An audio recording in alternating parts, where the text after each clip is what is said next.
तो आप सवालों को जब देखेंगे एक नज़र में पेज उलट करके, कौन जैसे अगर 1 से 20 सवाल आप लिख उसमें दिया गया है, तो आप एक नज़र जब दौड़ाएंगे सवालों के ऊपर तो आपको ये आइडिया लग जाएगा कि आपको कौन कौन सा सवाल आता है और कौन नहीं आता है। ठीक है, पहली बात है। तो सबसे पहले तो ऑब्जेक्टिव पे आपको फोकस करना है। मेन जो आपको मार्क्स स्कोर दिलाने वाला आपका ये है एग्ज़ाम में, वो उसका ऑब्जेक्टिव ही है, क्योंकि ऑब्जेक्टिव में कुछ लिखना नहीं होता है। ठीक है, आपको बस कलर करना है, रंग देना है उसको, और आपका सही होगा तो इसमें 100% में 100% नंबर मिलते हैं।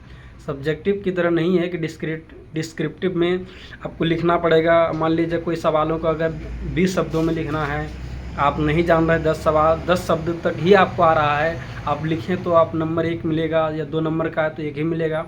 लेकिन ऑब्जेक्टिव में ऐसा बिल्कुल भी नहीं है। ठीक है, अगर आपको सवाल आ रहा है और आप सही से कलर किए हैं, उसको गोला रंगे हैं, तो आपको पूरा 1 का 1 नंबर ही मिलना है। ऐसे करके सारे सवालों को दिया गया है ऑब्जेक्टिव में। ठीक है, ये पैटर्न है। तो आपको क्या करना है कि ऑब्जेक्टिव में जैसे अगर कोई भी पेपर का सब्जेक्ट का अगर 100 ऑब्जेक्टिव होता है, तो उसमें से आपको 50 ऑब्जेक्टिव ही आपको गोला भरने के लिए कहा जाता है, क्योंकि 50 ही नंबर ऑब्जेक्टिव का होता है।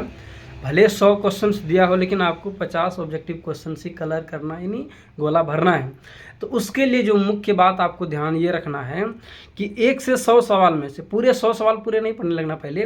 जैसे फर्स्ट पेज में मान लिया 5 सवाल है, तो उन 5 सवालों में से आप पहले ये देखेंगे कि आपको कौन सा जो है कन्फर्म क्वेश्चन आपको आता है, यानी कौन सा ऐसा सवाल है जो आप कन्फर्म जानते हैं, आपको डाउट नहीं है। ठीक है, पहले उनको टिक कर लेंगे। फिर अगला पेज में आप जाएंगे और देखेंगे आपको कौन सा ऐसा सवाल है जो कन्फर्म आ रहा है। ये नहीं कि हम डाउट है, ये लग रहा है ऐसा होगा, ये होगा, या बी हो रहा है, हमको डाउट डी लग रहा है, तो ऐसा बिल्कुल नहीं। अभी जो मैं आपको बता रहा हूँ इस पर ध्यान देना है। जो आपको कन्फर्म आ रहा है कि अगर 10 नंबर सवाल का ए ऑप्शन है और कन्फर्म आप जानते हैं, तो उस सवाल को टिक करते जाएंगे पहले आपकी कन्फर्म जो आता है। ऐसे करके पूरे 100 में से पूरा लेट नहीं करना है, थोड़ा अपना माइंड प्रोसेस भी थोड़ा फास्ट रखना है। ये नहीं कि कहानी की तरह पूरा पढ़ रहे हैं, देख रहे हैं, उसके बाद आप टिक करेंगे, नहीं, थोड़ा फास्ट रखना है, क्योंकि आपको ये भी ध्यान रखना है कि आपको टाइमिंग भी मैनेज करना है। ठीक है, कैमरा थोड़ा हिल रहा है, चलिए कोई बात नहीं।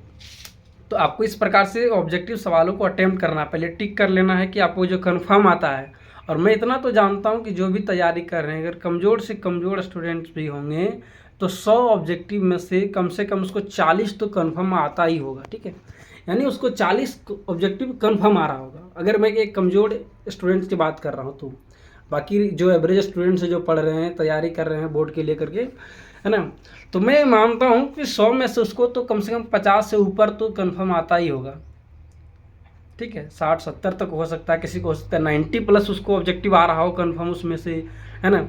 या किसी को ऐसा भी हो रहा होगा कि 100 में 100 ऑब्जेक्टिव उसको लग रहा होगा कि नहीं मुझे कन्फर्म आता है। तो कुछ ऐसे ही 1-2 स्टूडेंट हो सकते हैं पूरे जो एग्ज़ाम में देंगे, लेकिन मैं मान के चलता हूँ एवरेज जो सारे स्टूडेंट्स होते हैं वो इस प्रकार से ज़रूर होते हैं, जो तैयारी करते हैं कि 100 ऑब्जेक्टिव में से आपका 50 के आसपास तो बिल्कुल आता ही होगा। अगर मान लिया जाए मैं 40 ही कन्फर्म आपको आ रहा है, ठीक है, तो पहले क्या करना है, जो ऑब्जेक्टिव आपका कन्फर्म 40 आ रहा है उसको टिक कर लेंगे, उसके बाद उसको कलर कर लेंगे।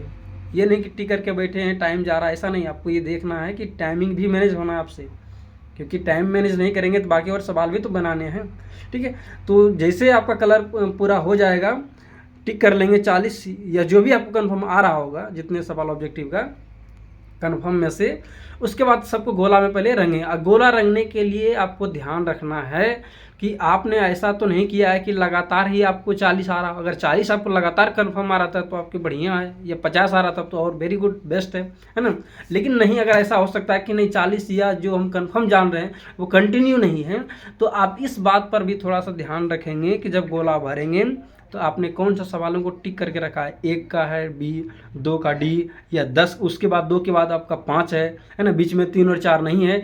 तो कभी कभी क्या होता है ना, स्टूडेंट से गोला भरने के चक्कर में 2-3 के बाद 4 उसको नहीं आ रहा था, उन्होंने 5 टिक करके रखा था, लेकिन गोला भरने के वक्त में उन्होंने 4 वाले को भी भर दिया। तो आप इस बात को ध्यान रखेंगे, नोटिस कर लेंगे अच्छी तरह से जो मैं बता रहा हूँ, कि आप जो टिक करके रखें उसी पर ध्यान से आप गोला भरेंगे, नंबर मिला करके OMR शीट पर, और क्वेश्चन पेपर में जो आप टिक करके रखे हैं वहाँ से आप नंबर मैच करेंगे और ऑप्शन सही से मैच करके गोला भरेंगे, है ना। और मैं ये मान के चलता हूँ कि इतना दिन हो गया जब परीक्षा आज से शुरू हो रही है, तो उसके पहले कभी ना कभी आप तो ज़रूर 1-2 बार ट्राई किए होंगे कि वो गोला कैसे भरा जाता है ना। 4 का ABCD ऑप्शन है, तो उसके हिसाब से सब में सामने लिखा होता है, दिया गया था OMR शीट पर।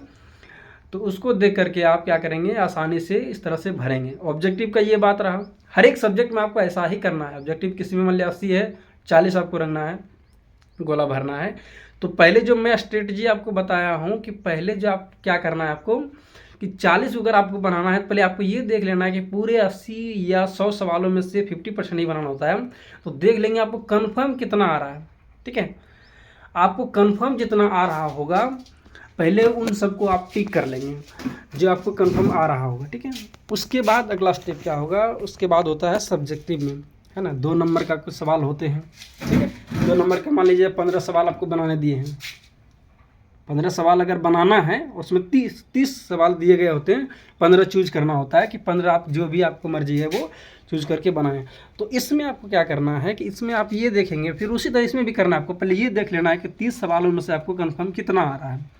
और कन्फर्म मतलब जो आप अच्छी तरह से उसको लिख पाते हैं, है ना, उसको आप जानते हैं कि हाँ इसमें हम अच्छी तरह से हम लिख लेंगे।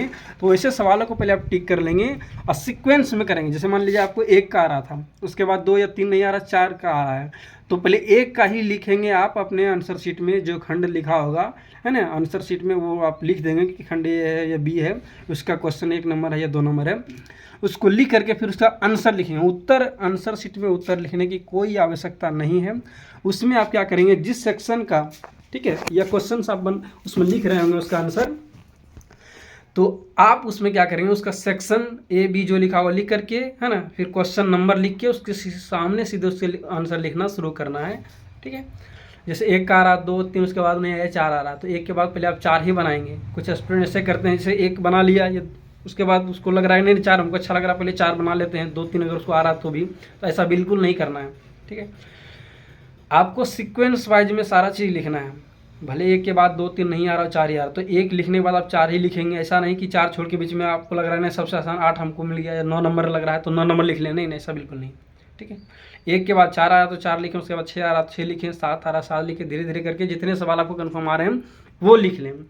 कन्फर्म सवाल आपका जो आ रहा था उस आप लिख लिए हैं, उससे क्या होगा, आपका टाइम बचेगा। नहीं तो आप जो नहीं जानते उस पर दिमाग लगाएंगे, इसका क्या हो सकता है, इसको मैं पढ़ा था, ये होता है, ऐसा बिल्कुल नहीं करना। ऐसा करने से आप बिल्कुल भी डिमोटिवेट हो जाएंगे एग्जाम में और सही तरीके से आप लिख नहीं पाएंगे। तो इसके लिए आपको मैं यही तरीका बता रहा हूँ कि जो जो सवाल आपको कन्फर्म पहले आता है वैसे सवालों को पहले आप अटैम्प्ट करेंगे, ठीक है।